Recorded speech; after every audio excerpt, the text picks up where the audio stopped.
Empollones apalizados con un palo. El palito salado contraataca y destroza sus posibilidades. Eugenio Madrigal siempre había destacado como un bicho raro debido a su altura. Se alzaba con 1,93 m, pero apenas llegaba a los 63 kilos. Su figura estirada como una judía verde con pantalones elegantes. Sus brazos y piernas parecían tener voluntad propia, dándole el aire de alguien que tropezaba perpetuamente por la vida. En el Instituto Alcorcón, esto lo convertía en un blanco perfecto. A Eugenio no se le escapaba la ironía de que su constitución larguirucha lo hiciera ideal para el baloncesto, pero nunca lo había intentado. Eligió permanecer invisible, escabulléndose por los pasillos con los hombros caídos, intentando reducir el espacio que ocupaba en un mundo que parecía empeñado en señalarlo por todas las razones equivocadas. Unos meses después de comenzar su segundo de bachillerato en el Instituto Alcorcón, Eugenio había elaborado un plan centrado en la evasión. Sabía exactamente qué pasillos se despejaban primero después de cada timbre, qué urinarios ofrecían el refugio más seguro durante la hora del bocata y cómo situarse en cada clase para evitar la atención no deseada. Su estrategia funcionaba la mayoría de los días, pero no todos, y definitivamente no cuando Borja Hidalgo decidía que valía su energía. Borja Hidalgo acaparaba la atención de la misma forma que Eugenio la evitaba. Quarterback del equipo de fútbol americano, Borja medía 1,78 m de pura fuerza bruta, con esa seguridad al andar que proviene de no haber oído nunca la palabra no. Su pelo castaño claro siempre estaba perfectamente peinado. Su chaqueta de la universidad la llevaba como una medalla de honor, y su séquito de admiradores lo seguía como perritos falderos. Junto a Borja estaba Kiko Barroso, más bajo pero más ancho, con manos como hachas de carnicero y un carácter asqueroso que era más profundo que su devoción por Borja. El tercer miembro de su trío era David Serrano, larguirucho y bien formado como un defensa, cuya especialidad era la humillación imaginativa. El primer encontronazo ocurrió un martes de octubre. Eugenio recorría el abarrotado pasillo entre la segunda y la tercera hora cuando el hombro de Borja chocó contra él, enviando sus libros volando por el suelo brillante. Los estudiantes caminaron alrededor de los restos sin detenerse, sus miradas cuidadosamente desviadas, mientras Eugenio se apresuraba a recoger sus cuadernos y bolígrafos esparcidos. «¡Ojo, larguirucho!», dijo Borja, su tono con el volumen justo para atraer la atención sin alertar a ningún profesor cercano. Sus colegas se rieron al unísono, un sonido que siguió a Eugenio por el pasillo como un eco. Eugenio permaneció en silencio, agarrando sus libros con más fuerza y acelerando el paso. Hacía mucho tiempo que se había dado cuenta de que responder solo empeoraba las cosas, que los torturadores se alimentaban de la reacción como los depredadores de la carne. Su padre le había inculcado que la paciencia era una virtud, que la fuerza no resolvía nada, que siempre había métodos superiores para gestionar los conflictos. Eugenio se suscribía a esto. Había vivido según estas máximas toda su vida, incluso cuando le fallaban a diario. El comedor se convirtió en la zona caliente de su intensificada cruzada. El comedor del Instituto Alcorcón era un templo del orden social, con cada mesa simbolizando un rango distinto en el ambiente estudiantil. Los jugadores de fútbol americano dominaban las mesas centrales, sus voces proyectándose por toda la sala, mientras relataban los triunfos del fin de semana y los próximos partidos. Eugenio generalmente se hacía con una mesa de la esquina junto a la salida de incendios, una ubicación estratégica que permitía escapadas rápidas cuando era necesario. El día en que todo cambió, Eugenio estaba comiendo tranquilamente su bocadillo de pollo cuando Kiko Barroso se acercó, arrastrando una bandeja rebosante de fideos y carne picada. El percance parecía involuntario para cualquiera que no estuviera observando de cerca, pero Eugenio sintió la presión deliberada detrás del tropezón de Kiko cuando todo el contenido de su bandeja empapó el polo azul claro y los pantalones caqui de Eugenio. El comedor estalló en carcajadas. Los estudiantes sacaron sus móviles para grabar la humillación de Eugenio, la salsa rojiza tiñendo su ropa como sangre. La disculpa de Kiko fue exagerada, su tono saturado de falsa preocupación mientras agarraba servilletas y comenzaba a frotar las manchas más profundamente en el tejido. Lo siento, tío, soy un manazas. Venga, te ayudo a limpiarte. Eugenio se quedó paralizado, la salsa goteando de su camisa a sus zapatos, sintiendo el peso de 200 pares de ojos documentando su humillación. Ansiaba desaparecer, caer a través del suelo y emerger en algún lugar lejos del Instituto Alcorcón y su colección de depredadores. En cambio, recogió sus pertenencias y se dirigió al baño, sus zapatos chirriando con cada paso. Lo que ninguno de ellos sabía, lo que Eugenio nunca había revelado a nadie en el instituto, era que su aparente torpeza era una farsa. Cada tropiezo estaba planeado, cada movimiento torpe diseñado para ocultar la verdad sobre quién era realmente. Eugenio Madrigal no era solo alto y delgado, era alto, delgado y había estado practicando artes marciales mixtas desde la infancia. Su padre, Samuel Madrigal, era un exlegionario que había fundado una academia de entrenamiento privada después de dejar el servicio. Eugenio había crecido en gimnasios que olían a sudor y determinación, rodeado de hombres y mujeres que comprendían que el verdadero poder no provenía del tamaño, sino del método, el control y la habilidad para mantener la compostura bajo presión. A lo largo de los años, Eugenio podía romper tablones con sus propias manos. Había dominado múltiples técnicas de lucha y poseía reflejos lo suficientemente agudos como para atrapar insectos en el aire. Pero Samuel Madrigal también le había transmitido a su hijo que con gran fuerza venía una gran obligación. La fuerza era una última opción que debía usarse solo cuando todas las demás vías se habían agotado y solo cuando fuera absolutamente esencial para la autopreservación. Eugenio le había asegurado a su padre que nunca usaría sus habilidades para dañar a alguien a menos que su vida estuviera en juego. Una promesa que se sentía cada vez más difícil de mantener a medida que la agenda de Borja Hidalgo se intensificaba. Los incidentes crecieron como moho en un espacio húmedo. Borja chocaba contra Eugenio entre clase y clase, siempre lo suficientemente fuerte como para doler, pero nunca lo suficientemente fuerte como para constituir una agresión clara. David se especializaba en el combate verbal, inventando apodos que se extendían por todo el instituto como un virus. Espárrago, Fideo, el hombre de goma. Kiko favorecía la degradación física, pisando sin querer los pies de Eugenio con sus botas pesadas o tirando sus libros de su mano justo cuando llegaba a la entrada de su clase. Los profesores o no se daban cuenta o elegían ignorarlo.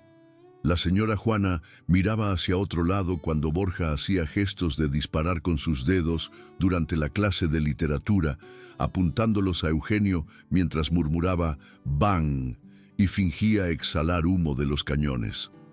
El entrenador Manolo incluso se rió cuando David propuso que Eugenio probara para el equipo de baloncesto para que pudieran usarlo como asta de bandera durante la interpretación del himno nacional. Las notas de Eugenio comenzaron a bajar a medida que su concentración se desmoronaba bajo la constante tensión. Dejó de comer en el comedor, pasando en cambio la hora del bocata en la biblioteca, donde la señora Rosa, la experimentada bibliotecaria, mantenía un refugio seguro para los estudiantes que buscaban santuario. Pero incluso allí no podía escapar por completo. Borja y sus colegas inventaban razones para visitar la biblioteca, supuestamente buscando libros, pero en realidad buscando oportunidades para molestar a su blanco favorito. El final llegó un viernes de noviembre, durante lo que debería haber sido la hora tranquila de Eugenio en la biblioteca. Estaba investigando un trabajo sobre la Segunda Guerra Mundial cuando Borja, Kiko y David entraron. Sus voces, innecesariamente fuertes, en la zona silenciosa. La señora Rosa estaba ayudando a otro estudiante en la zona de informática, dejando a Eugenio solo con sus torturadores. «Mira lo que tenemos aquí», declaró Borja, su voz resonando por toda la sala de estudio vacía. Es Larguirucho, leyendo sobre verdaderos héroes que realmente defendieron algo. Eugenio mantuvo sus ojos en su libro, su dedo siguiendo las frases sobre la batalla de las Ardenas, como si las palabras pudieran teletransportarlo lejos de ese momento. Ya había leído esta sección varias veces, pero concentrarse en el texto era preferible a reconocer su presencia. David se colocó detrás de él, leyendo por encima de su hombro en un tono exagerado. La batalla duró días, con pérdidas acumulándose en ambos lados. Hizo una pausa dramática.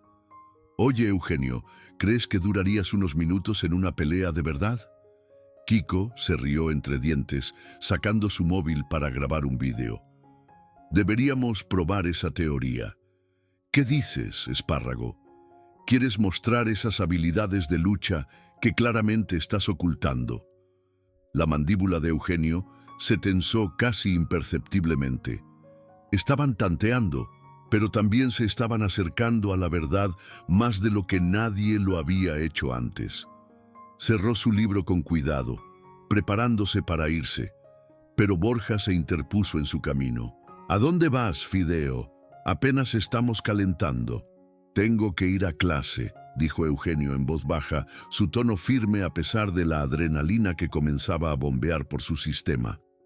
«La clase no empieza hasta dentro de un rato», señaló David. «Tiempo de sobra para charlar un poco».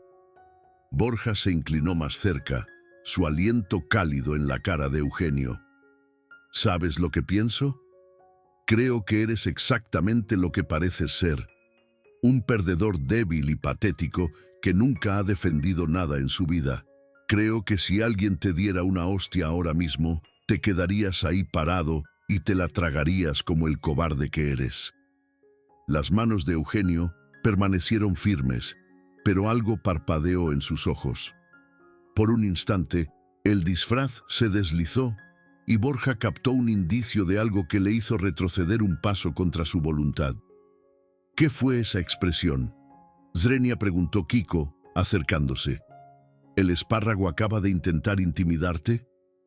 El instante desapareció y Eugenio volvió a ser el estudiante torpe que habían estado acosando durante meses.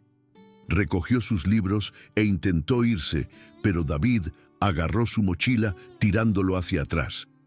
«No hemos terminado de hablar contigo».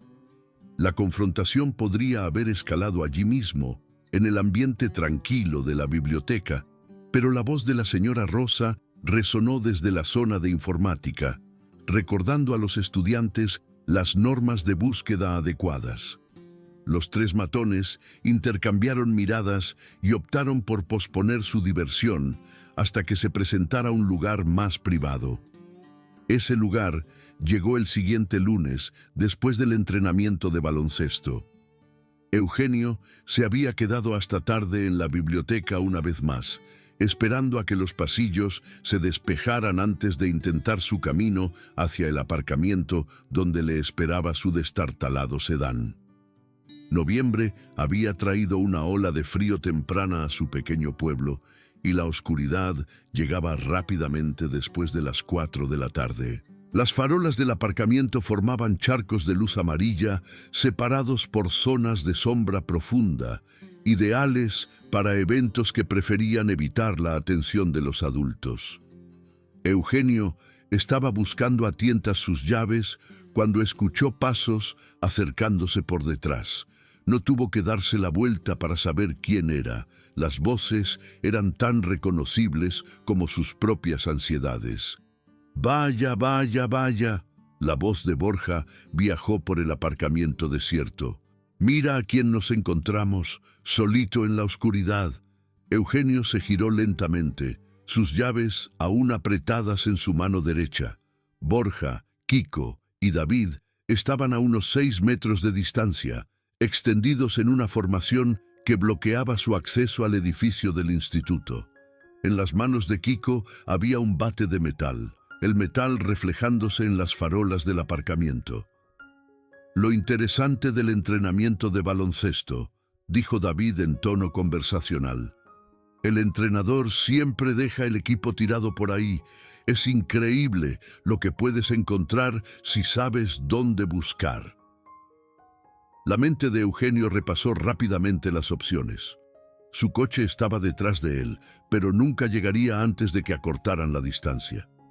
El edificio del instituto estaba más cerca, pero las puertas estarían cerradas después de la hora. Su teléfono estaba en su mochila, pero pedir ayuda tardaría demasiado y probablemente no se escucharía por encima del sonido de lo que planeaban hacer con ese bate. «Hemos estado pensando en nuestra conversación en la biblioteca», continuó Borja, comenzando a caminar lentamente hacia adelante, «sobre probar tus habilidades de lucha. Parece que acaba de surgir la oportunidad perfecta». «No estoy buscando problemas», dijo Eugenio, su tono proyectándose por el aparcamiento con sorprendente firmeza. Kiko se rió, lanzando el bate de una mano a otra con facilidad practicada. «Ese es el problema, espárrago. Nunca quieres problemas, solo te lo tragas, y te lo tragas, y te lo tragas. ¿Dónde está tu orgullo, tío? ¿Dónde está tu autoestima?» «No tiene ninguna», añadió David. «Por eso es perfecto para lo que tenemos preparado». Estaban a 4,5 metros ahora, lo suficientemente cerca como para que Eugenio pudiera ver la emoción en sus ojos, la anticipación de la brutalidad que se había estado acumulando durante meses. El bate reflejaba la luz mientras Kiko ajustaba su agarre, y Eugenio se dio cuenta con claridad cristalina de que no tenían la intención de simplemente humillarlo esta vez. Tenían la intención de lesionarlo gravemente. «Última oportunidad para largarse», dijo Eugenio, su tono bajando a apenas un murmullo. Borja se rió, un sonido sin humor. «¿Largarse? Apenas estamos empezando. Kiko jugó al béisbol durante años. Tiene curiosidad por saber cuántos golpes se necesitan para romper esas piernas de alambre tuyas». Kiko dio un paso adelante, levantando el bate a la altura del hombro. «Considéralo un estudio científico. Empezaremos con tus rótulas y progresaremos a partir de ahí». Algo fundamental cambió en Eugenio Madrigal en ese instante. El disfraz que había llevado durante tantos años no se deslizó, se hizo añicos por completo. Su postura se enderezó, sus hombros se cuadraron y todo su comportamiento se transformó de víctima a atacante en el espacio de un latido. «Deja el bate en el suelo», dijo Eugenio, su tono ahora con una autoridad que hizo que los 3 matones se detuvieran. «¿O qué? Swing», se burló Kiko, pero ahora había duda en su voz. Eugenio no respondió con palabras. En cambio, se movió. Años de práctica de artes marciales entraron en acción cuando Eugenio acortó la distancia entre él y Kiko con fluida elegancia. El bate de metal estaba girando hacia sus costillas cuando Eugenio se agachó, su mano izquierda agarrando la muñeca de Kiko, mientras su codo derecho se dirigía hacia el centro de Kiko con precisión quirúrgica. Kiko se dobló, jadeando por un aliento que no llegaba, el bate cayendo al pavimento mientras sus manos se agarraban su abdomen. Eugenio giró al estudiante más grande, aplicando una llave de estrangulamiento que cortó el flujo sanguíneo a su cerebro. Kiko luchó durante unos segundos antes de quedar flácido, inconsciente pero ileso. Borja y David se quedaron paralizados, sus cerebros luchando por procesar lo que acababan de presenciar. El espantapájaros que habían estado atormentando durante meses acababa de derrotar a su colega más fuerte con movimientos tan suaves que parecían ensayados. «Eso es imposible», susurró David. Eugenio se enderezó, la forma inconsciente de Kiko a sus pies, y miró a los dos matones restantes con ojos que no contenían ni rastro del estudiante asustado que creían conocer. «Os toca», dijo simplemente. David atacó primero, su entrenamiento de fútbol americano entrando en acción mientras bajaba su hombro y apuntaba a la cintura de Eugenio. Eugenio se apartó en el último momento, su pierna derecha barriendo los tobillos de David mientras el impulso del estudiante más bajo lo llevaba más allá. David golpeó el pavimento con fuerza, raspándose las manos y las rodillas en la superficie rugosa. Borja vaciló, finalmente comprendiendo que habían cometido un error de cálculo catastrófico, pero el orgullo y meses de dominio no le permitirían retroceder, incluso cuando cada instinto le gritaba que huyera. «¿Quién eres?», exigió Borja, dando vueltas alrededor de Eugenio como un depredador cauteloso, repentinamente inseguro de su presa. «Soy exactamente quien siempre he sido», respondió Eugenio, su postura relajada pero preparada. «Simplemente nunca os molestasteis en ver». Borja amagó a la izquierda, luego se lanzó a la derecha, esperando placar a Eugenio alrededor de la cintura. Eugenio entró en el ataque en lugar de alejarse de él, su antebrazo conectando con la garganta de Borja en un golpe controlado que envió al quarterback desplomándose hacia atrás. David se había recuperado lo suficiente como para cargar de nuevo, esta vez con más cautela. Eugenio esperó hasta el último momento, luego giró sobre su pie izquierdo, su pierna derecha, extendiéndose en una patada lateral perfecta que golpeó a David en las costillas. El impacto levantó a David del suelo y lo envió estrellándose contra un coche aparcado, la alarma comenzando a sonar al instante. Borja estaba luchando por ponerse de pie cuando Eugenio se agachó y recogió el bate de metal. Los ojos del quarterback se abrieron con pánico cuando Eugenio levantó el arma, probando su peso y equilibrio. «¡No!», jadeó Borja, retrocediendo con las manos levantadas. «No puedes, no eres como nosotros».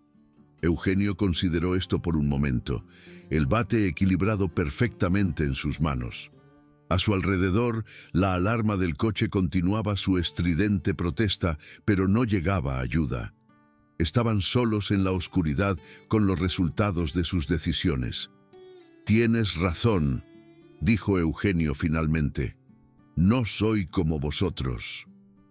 En lugar de usar el bate como arma, Eugenio lo colocó sobre su rodilla y lo rompió por la mitad con un sonido como un disparo. Las dos piezas cayeron al pavimento con anillos metálicos que resonaron por todo el aparcamiento. Borja miró fijamente el bate roto, luego a Eugenio, su mente luchando por procesar lo que acababa de presenciar. David estaba apoyado contra el coche, sujetándose las costillas y jadeando por aire. Kiko permanecía inconsciente en el suelo.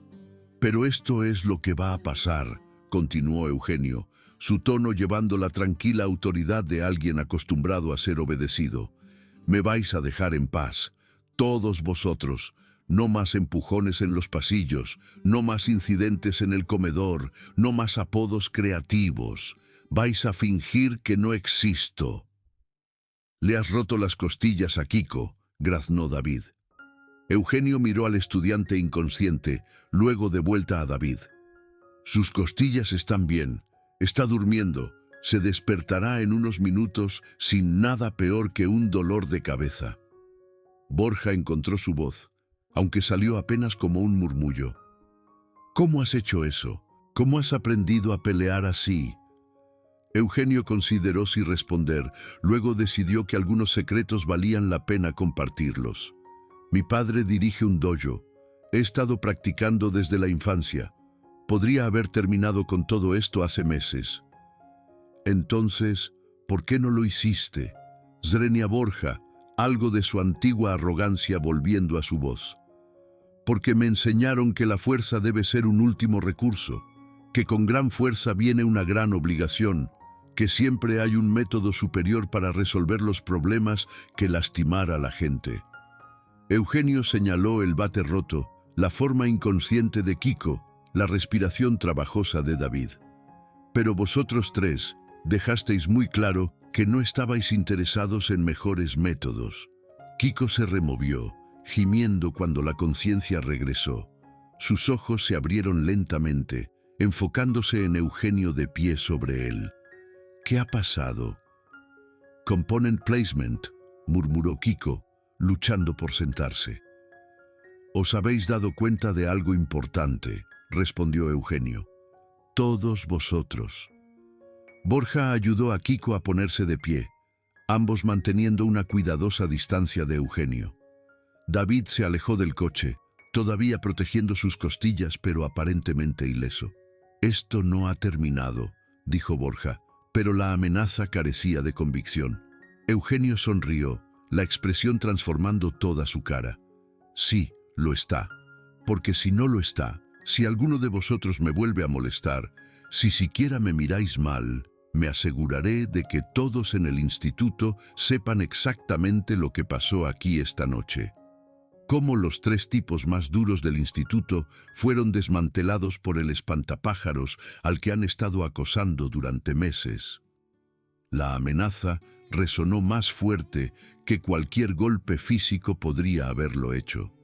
Las reputaciones de la escuela secundaria eran cosas frágiles, construidas durante años y destruidas en momentos. La historia de su derrota se extendería como la pólvora, terminando su reinado de terror y reduciéndolos a objetos de burla. No lo harías, dijo David.